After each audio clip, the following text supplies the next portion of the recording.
Wainlux recently came out with their L6 laser engraver. This is a 10-watt diode laser, and it does have air assist as well, meaning a small compressor that pumps air to the nozzle where the laser comes out, and therefore creates a cleaner cut but also a deeper and stronger cut with a lower power setting. The machine requires a little bit of assembly, but nothing major. It takes about 20 to 30 minutes for it to fully be assembled. Once fully assembled, I did want to put it through its paces a little bit and see what this machine is capable of. I'm just going to start on a piece of 3mm plywood. I'm going to start with a little bit of an engraving just to see how detailed it can go and how well and clean it is able to capture all of those details. So for that, I always like to use my own logo, as it is nice and complicated with a lot of small details in there, but should also be fairly sizable, big or large. And if this comes out clean, I'm pretty certain this machine can do a lot more. So that is a good test in my eye, and it came through with flying colors. The first one was just simply engraved, not going through the material, and then after that one was finished, I wanted to put it to the test a bit more by actually cutting through the material. So I took my logo again, same size, but then slowed down the speed a little bit and added the power, or gave it a little bit more power, so to speak, so that it could go through. It took about 2 to 3 passes to go fully through the 3mm plywood, but it went through without any problems whatsoever. Nice and clean, still retaining all of the details and sharpness. With that said and done, let's have some fun and do a cool project that is kind of relatable for the scale modeler as well. So in the last, or one of the last review videos on one of these laser engravers, I did a small custom display box in a Porsche showroom style to fit my Porsche 911 GT3 that I just finished on the channel. You guys really seem to like that approach to reviewing one of these machines, and I really like the outcome of having a super cool custom display box. So for the Audi RS e-tron GT that I'm going to be building next, I wanted to do something similar. Just like the last time, the base that we will be using for this one is one of the Hobby Zone display cabinets. The links will be in the description down below. So first of all, we needed to get some measurements. Pretty sure that's not how it's done, but seems to work. And then we can move on to MakerCase. That is a website where you can simply just make some boxes for your laser cutter, or at least the templates. You fill in a couple of details. You want it in inches, millimeters, inside diameter, outside diameter, the thickness of your material, with a box or with a lid, without a lid.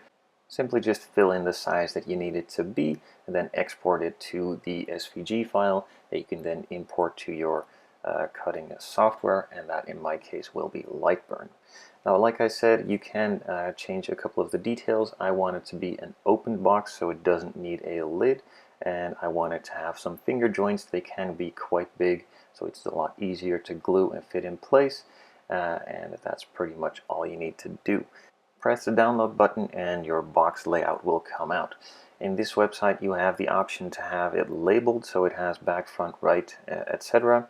But you can also turn that off if you don't need it. Now, as far as settings go for the laser, it is a 10-watt laser, so it is quite nice and strong and has air assist, so that makes it a lot stronger as well. For the actual cutting, I'm going to be using the red line, going for a speed of 900 and a power setting of 80. And for engraving, I'm going to be going for 1500 and then a power of 40.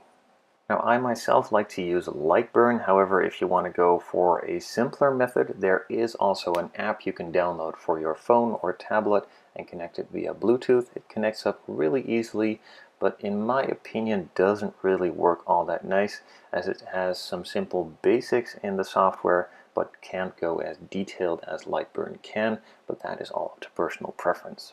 Initial testing and basic designing for the first stage now complete, it is time to move on to engraving. So what I'm going to be using is a 3mm plywood, just as I did at the beginning of the video, to create an outer box that I can simply put into my display box. So now that it comes in a couple of parts, after cutting it, you simply just need to assemble it and then put it in place. So if I did my measurements correctly, it should just slide in there, but that isn't always the case, specifically now that you've seen how I measure things. that doesn't really always work out as it should. Nonetheless, the box itself fit nicely together, so the design that I downloaded on MakerCase works really well, and then it didn't fit. But that is to be expected because this happens to me quite often. So take two, I subtracted a couple mil on each side, just one, that was enough, and assembled the new box, and that one should slide in. Now in this case I also again wanted to test out my logo just to see if it was capable of doing the same thing over and over again without missing a beat, and it was, didn't miss a step, and it still looks nice. So moving on. I wanted to have a wood floor. Now since I'm using plywood, I simply just needed to engrave some wood floor patterns in there, but without the wood pattern itself, as that is already on the plywood. So I created a file in Lightburn and started engraving that, and the outline of course was cut out all the way through so that I could simply slide it in the box. For the rest of the design, I simply looked up a couple different Audi showrooms on Google and pieced it together with some of the elements I liked from one and the other. The first one is going to be black walls, a silver Audi logo, and I also wanted to have the Audi RS logo in a center piece, as this is specifically for Audi RS models that I will be building up next, and a couple of others in the future as well, so an Audi RS background would look really cool in my opinion. And then finally this small Audi in red, and then the specific dealer name in white next to that. I'm not sure if that is normal all over the place, but at least in my country it says Audi, and then in this case Audi Rotterdam, but I want it to be Audi TSMC as this is my dealership. So for all of the sidewalls I cut out some black cardboard paper, the roof in white paper with a couple of fingerprints on it, and then the backdrop with the Audi, TSMC, and RS logos. Now for some of the logos, I then again cut that out in different colored paper, some red, some silver, some white, and could then simply just glue it all in place. I first went with a black backdrop for the rear wall for this wall, then glued that in place, and then the cutout piece on top so that I can put the inlay pieces in here. So I hear you thinking, maybe this would have been easier if I would not have glued the entire box together and needed to put my big fat hands through it. Yes, it absolutely would have been, but I didn't think it through all that far. So for the next one, I probably should think about that a little more. Nonetheless, it all worked out. Not really as neat as I want it to be on some of the smaller letters.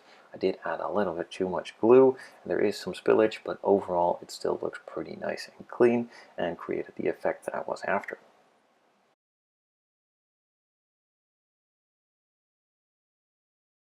With all of the inlays now completed, we can move on to the walls on either sides, also gluing the white roof. Now I could have done this in black as well, but I figured it would be a really dark black box, and the white could reflect some of the light that I'm going to be putting in front of it a bit better than a black roof. Now for the floor, that is now in a nice plywood color, and I wanted to stain it in a nice warm brown, so I bought some wood stain and applied a couple coats of stain to it for it to achieve the color that I wanted it to have. With the staining now complete, I did an initial test fit and then afterwards added some glue, weighed down the floor piece so that it could glue down nice and tightly to the rest, let the glue dry, and then this one is finished. Overall, I again think this is a pretty cool project to do, and specifically with this one being in its own sort of sleeve, I can simply just take it out of the display case and replace it with a different one if I don't want to keep it. The previous one was glued into the display case, and that is now permanently there. So I think this is a much better or nicer approach to this, and it worked out really well. Now the build itself is not finished, I haven't even started it, but just to give you the idea, I wanted to put the body in there to see how it could look generally, and in this case from a bare plastic body. The flooring worked really well. I could have gone with a little bit wider of an engraving between the slats and maybe even a little bit deeper, but overall the color worked out really well. The engraving was super nice and clean, and the same goes for all the logos on the rear. It just gives that finishing touch. And finally, I want to thank Wainlux for sending out their L6 laser engraver. If you guys are interested in purchasing one of these, I will be leaving links in the description down below. It is a really easy to use machine and I had a lot of fun with it.